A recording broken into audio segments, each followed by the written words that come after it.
سورۃ لقمان اس آیات پر ختم ہوتی ہے، ان اللہ عندہ علم الساعہ وینزل الغیث، کہ اللہ کے پاس قیامت کا علم ہے، کسی اور کے پاس یہ علم نہیں۔ وہی بارش برساتا ہے، وہی جانتا ہے رحم مادر میں کیا ہے۔ کوئی شخص نہیں جانتا کہ وہ کل کیا کرنے والا ہے، اور نہ کوئی شخص جانتا ہے کہ وہ کس زمین میں جا کر مرے گا۔ بلا شبہ اللہ علیم خبیر ہے۔ سورہ الف لام میم سجدہ میں کفار سے فرمایا گیا کہ یہ اللہ ہی کا کلام ہے، اسے تم افتراء کیسے کہہ سکتے ہو جبکہ اس کا اللہ کی طرف سے نازل ہونا واضح ہو چکا ہے۔ قرآن کریم نے جو باتیں تمہارے سامنے رکھی ہیں ان پہ غور کرو۔ کون سی بات حیرت کی ہے؟ آسمان و زمین کی تخلیق پر اور خود اپنی تخلیق پر غور کرو۔ یہ نظام کائنات تمہیں کیا بتلا رہا ہے؟ آخر میں نبی صلی اللہ علیہ وسلم سے فرمایا گیا کہ یہ لوگ آپ کی باتیں سن کر مذاق اڑاتے ہیں اور آپ سے فیصلے کی گھڑی کے بارے میں پوچھتے ہیں، یعنی قیامت کے بارے میں پوچھتے ہیں۔ آپ کہہ دیجئے کہ جب فیصلے کی گھڑی آ جائے گی تو تمہارے لیے کوئی بھی چیز مفید نہیں ہوگی۔ سورہ احزاب میں 3 تاریخی واقعات بیان کیے گئے ہیں۔ نمبر 1 غزوہ احزاب، نمبر 2 غزوہ بنی قریظہ، نمبر 3 حضرت زینب رضی اللہ عنہ سے سرکار دو عالم صلی اللہ علیہ وسلم کا نکاح۔ اس صورت میں بعض اہم معاشرتی اور تمدنی احکام ہیں، احکام کا ذکر ہے۔ چنانچہ وَمَن يَقْنُتْ مِنْكُنَّ سے پارہ نمبر 22 شروع ہے اور سورۃ احزاب ہے۔ سورت متعدد احکام اور بہت سے معاشرتی مضامین پہ مشتمل ہے۔ سورت کے پہلی رکوع میں ایک ایسی رسم کا خاتمہ کیا گیا ہے جو دور جاہلیت میں بڑی عام تھی۔ ایک رسم تھی جو بڑی عام تھی۔ کیا رسم تھی؟ لوگ گود لے کر بچوں کو اپنا بیٹا بنا لیا کرتے تھے اور ان بچوں کو وہ تمام حقوق دیتے تھے جو حقیقی اولاد کے ہوتے ہیں۔ ان کی بیویوں کو بھی وہی درجہ دیا کرتے تھے جو اپنے حقیقی بیٹوں کی بیویوں کا ہوتا ہے، یعنی اس کو بہو سمجھتے تھے۔ یہ آیات اس وقت نازل ہوئی جب سرکار دو عالم صلی اللہ علیہ وسلم کے منہ بولے بیٹے حضرت زید نے اپنی بیوی حضرت زینب کو طلاق دی تھی۔ اللہ تعالیٰ کی طرف سے بھی اشارہ تھا اور پیارے نبی علیہ السلام بھی اس کی ضرورت اور مصلحت محسوس فرما رہے تھے کہ منہ بولے رشتوں کے سلسلے میں جو تصور عام ہے اس کو ختم کرنے کا صحیح موقع ہے۔ اگر حضرت زینب سے پیارے نبی صلی اللہ علیہ وسلم کا نکاح ہو جائے تو اس تصور کا خاتمہ ہو سکتا ہے، مگر اس معاملے میں کچھ جھجک بھی دامنگیر تھی اور یہ خیال تھا کہ اگر یہ قدم اٹھا لیا گیا تو کفار اور منافقین اسلام اور مسلمانوں کے خلاف ایک نیا محاذ بنا کر کھڑے ہو جائیں گے۔ اس پر یہ آیات نازل ہوئی کہ اے نبی یا ایھا النبی اتق اللہ، اے نبی اللہ سے ڈرو، کفار منافقین کا کہنا نہ مانو۔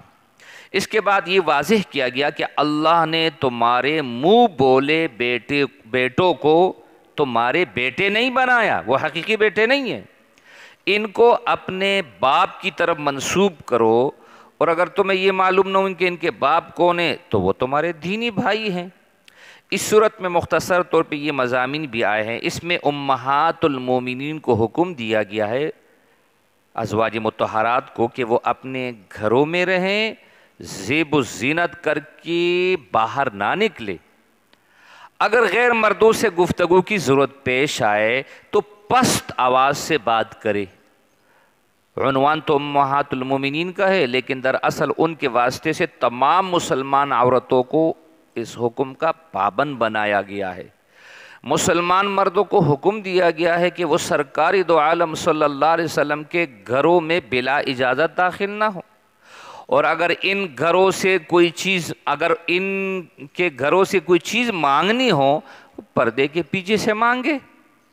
غیر محرم مردوں اور محرم مردوں کے درمیان فرق کرتے ہوئے یہ حکم دیا گیا کہ ازواج مطہرات کے صرف محرم رشتہ دار ہی گھروں میں آ جا سکتے ہیں۔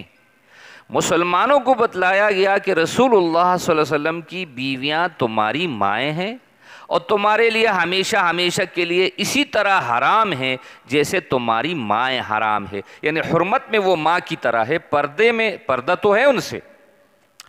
اور فرمایا اس لیے ان کے بارے میں نیت صاف رکھو اور دل و نگاہ میں ان کے لیے عزت و احترام رہے۔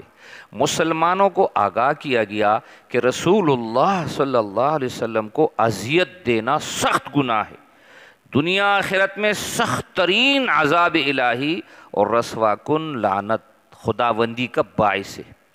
اسی طرح کسی مسلمان کی عزت پہ حملہ کرنا اور اس پہ ناحق الزام لگانا بھی سخت گناہ ہے۔ تمام مسلمان عورتوں کو حکم دیا گیا ہے کہ جب ان کو گھر سے باہر نکلنے کی ضرورت پیش آئے تو چادروں سے اپنے جسم کو اچھی طرح ڈھانپ لیں اور چہرے پر گھونگھٹ لٹکا لیں۔ اس پارے کے شروع میں کچھ مخصوص صفات کے حامل مردوں اور عورتوں کا بھی ذکر ہے۔ فرمایا جو مرد عورتیں مسلمان ہیں، مومن ہیں، راست باز ہیں، صبر والے ہیں، اللہ سے ڈرنے والے ہیں، اللہ کے راہ میں خرچ کرنے والے ہیں، روزہ رکھنے والے ہیں، اپنی شرمگاہوں کی حفاظت کرنے والے ہیں، اللہ کا بہت زیادہ ذکر کرنے والے ہیں، اللہ نے ان کے لیے مغفرت اور اجر عظیم مہیا کر رکھا ہے۔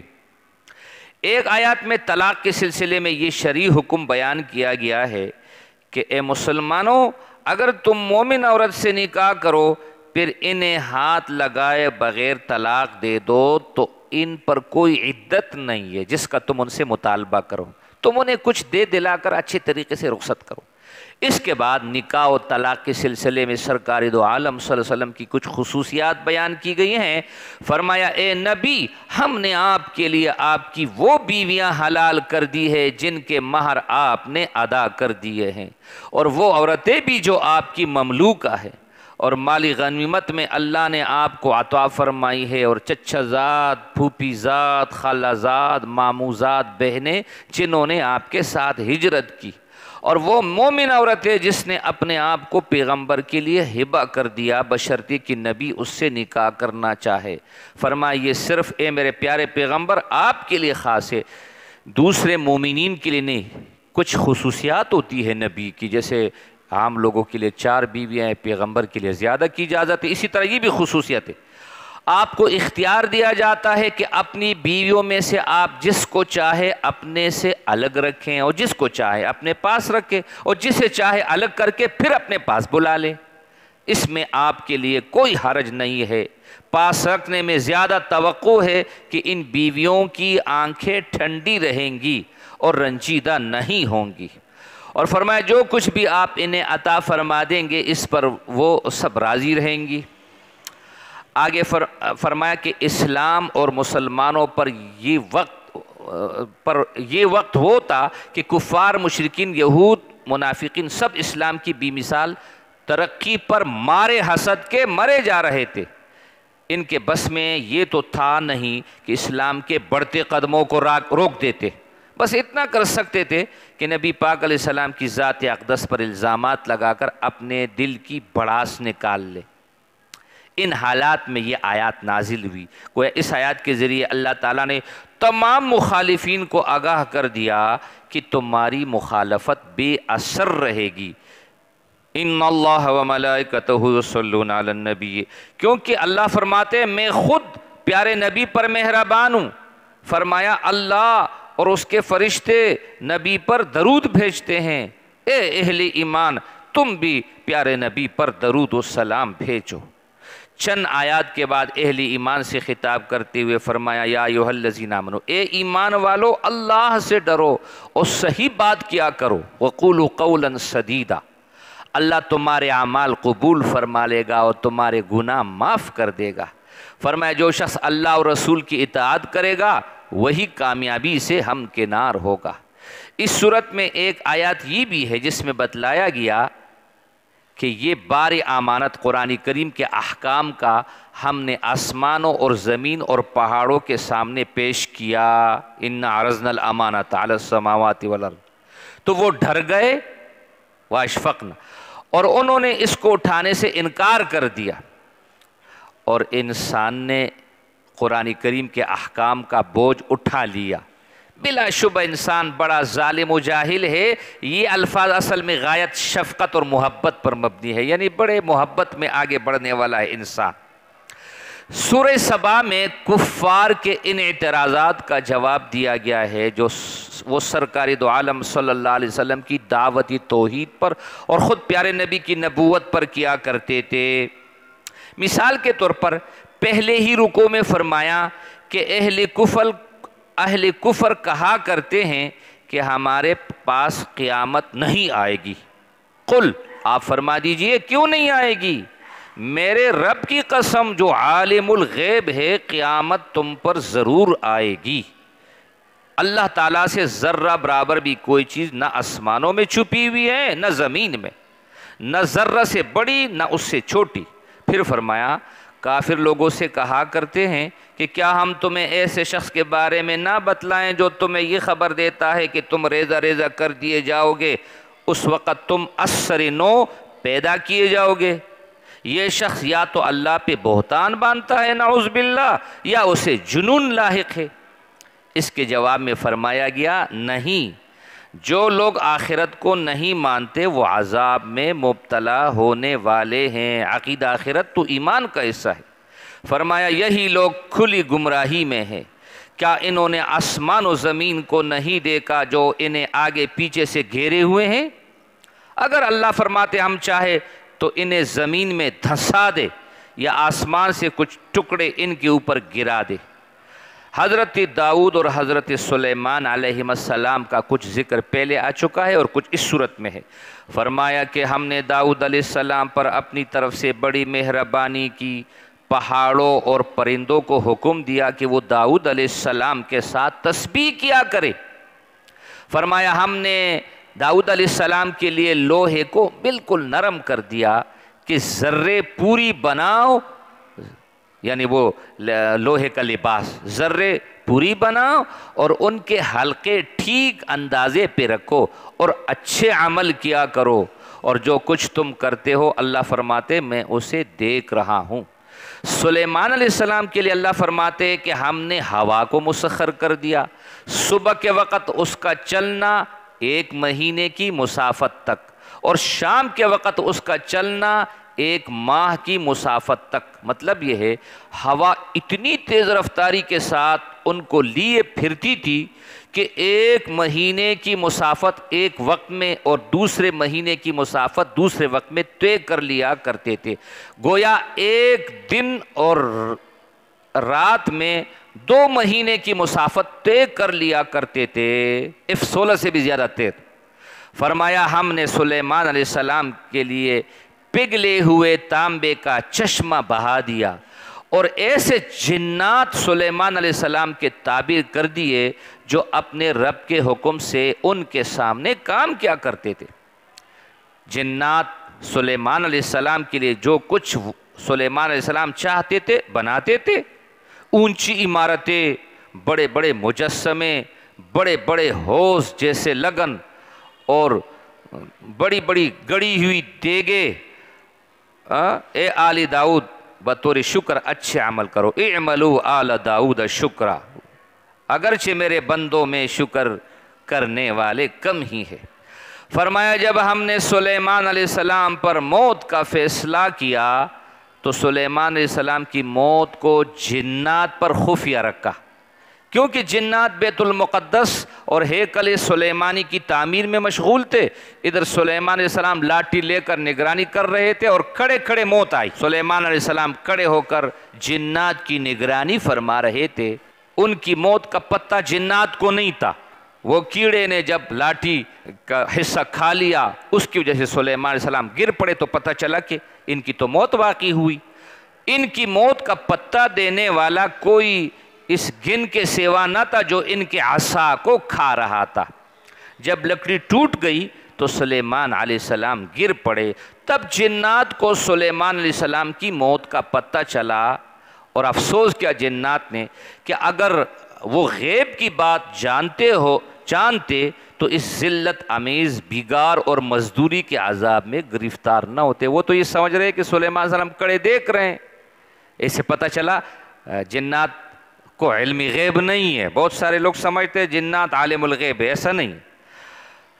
فرمایا یہ سب واقعات دلائل قدرت کے ضمن میں بیان کیے گئے ہیں۔ اس سلسلے میں قوم سبا کا ذکر بھی آیا کہ قوم سبا کے لیے ان کے وطن ہی میں قدرت کی نشانی موجود تھی۔